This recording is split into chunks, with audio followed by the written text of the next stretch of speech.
ఎన్నికల నిర్వహణకు రాష్ట్ర ఎన్నికల సంఘం సన్నాహాలు ప్రారంభించింది. మే నెలలో ఎన్నికలు జరపాలనే లక్ష్యంతో ఓటర్ల జాబితా సమీకరణకు తాజాగా కలెక్టర్లను ఆదేశించింది. తెలంగాణలో మరోసారి ఎన్నికల నగారం మోగనుంది. స్థానిక సంస్థల ఎన్నికల సందడి మళ్లీ మొదలు కానుంది. గత డిసెంబర్ నెలలో సర్పంచ్, వార్డు సభ్యుల ఎన్నికలు పూర్తి కాగా ఆ తర్వాత మున్సిపల్ ఎన్నికలు కూడా నిర్వహించారు. తాజాగా ప్రత్యేక అధికారుల పాలనలో ఉన్న మండల, జిల్లా పరిషత్లకు ఎన్నికలు నిర్వహించేందుకు రాష్ట్ర ఎన్నికల సంఘం కసరత్తు వేగవంతం చేసింది.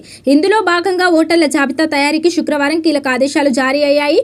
పరిస్థితులు అనుకూలిస్తే మే నెలలోనే జెడ్పీటీసీ, ఎంపీటీసీ ఎన్నికల పోలింగ్ జరిగే అవకాశాలు ఉన్నాయి. హైదరాబాద్, మేడ్చల్, మల్కాజ్గిరి మినహా మిగిలిన అన్ని జిల్లాల కలెక్టర్లకు ఎన్నికల సంఘం ఎన్నికల నిర్వహణపై దిశానిర్దేశం చేసింది. కేంద్ర ఎన్నికల సంఘం 2025 జూలై 10 నుండి 2026 ఫిబ్రవరి 5 వరకు నవీకరించిన ఓటర్ల జాబితా ఆధారంగా ఈ ప్రక్రియ కొనసాగనుంది. నియోజకవర్గాల్లోని అదనపు ఓటర్లను గుర్తించి వారిని సంబంధిత పంచాయతీలు, పోలింగ్ కేంద్రాల వారీగా వర్గీకరించాలని అధికారులు ఆదేశించారు. ఈ డేటాను centre for good governance user manual ప్రకారం పోలింగ్ కేంద్రాలకు అనుసంధానించాల్సి ఉంటుంది. డేటాలో ఏవైనా లోపాలు ఉంటే ఈ నెల 23వ తేదీలోపు నివేదించాలని, ఆ తర్వాత ముసాయిదా జాబితాలను విడుదల చేసి అభ్యంతరాల స్వీకరణ అనంతరం తుది జాబితాను ప్రకటిస్తామని ఎస్ఈసీ తాజా ఉత్తర్వుల్లో స్పష్టం చేసింది.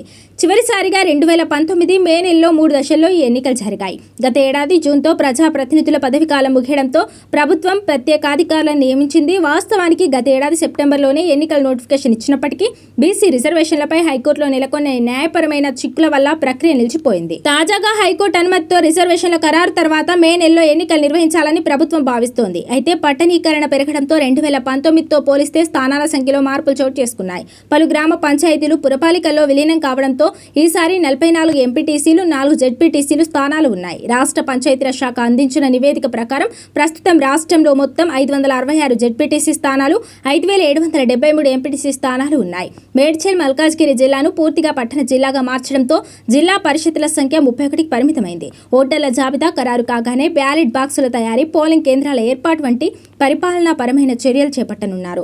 ఈ ఎన్నికలు రాష్ట్రంలోని ప్రధాన రాజకీయ పార్టీలకు ప్రతిష్టాత్మకంగా మారనున్నాయి. ఇప్పటికే సర్పంచ్, మున్సిపల్ ఎన్నికల్లో అధికార కాంగ్రెస్ స్పష్టమైన ఆధిక్యాన్ని సాధించగా ఇదే ఊపు కొనసాగించాలని హస్తం పార్టీ భావిస్తోంది. పార్టీ సింబల్పై జరిగే ఎన్నికలు కావడంతో సత్తా చాటాలని బీఆర్ఎస్, బీజేపీ సైతం వ్యూహాలకు పదును పెడుతోంది.